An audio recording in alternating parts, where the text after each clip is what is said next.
আজ ছিল জামাই ষষ্ঠী।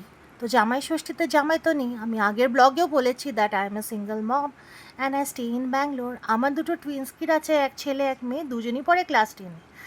তবে আর কি, তবে ভাবলাম কেএফসি অর্ডার করে নিই বাচ্চাদের জন্য, কেন কি বাচ্চাদের খুবই পছন্দ কেএফসি চিকেন। আর বহুদিন হয়েছে আমরা কেএফসি থেকে কিছু খাইনি, কেন কি আমরা একটু ননভেজটা কম প্রেফার করি, আর চিকেন এমনিও আমাদের এতটা পছন্দ না। হ্যাঁ, কেএফসি যদি হয় তাহলে তো বেশ ব্যাপারটা জমে যায় আমাদের সবার। তো সেই জন্য আমি কেএফসি চিকেন অর্ডার করলাম। আমার বাচ্চারা খুব খুশি হলো, আর জীবনে ওরাই আমার সব কিছু। ওরা যখন খুশি, ব্যাস, তো মাও খুশি। তো এই করে কাটলো আমার জামাই ষষ্ঠী। তো আপনাদের তো খুবই ভালো কেটেছে বোধহয়, অনেক আয়োজন হয়েছে বাড়িতে। আমার তো বাস এই চলেছে। আর দুপুরবেলা ছিল আজকে মাটন।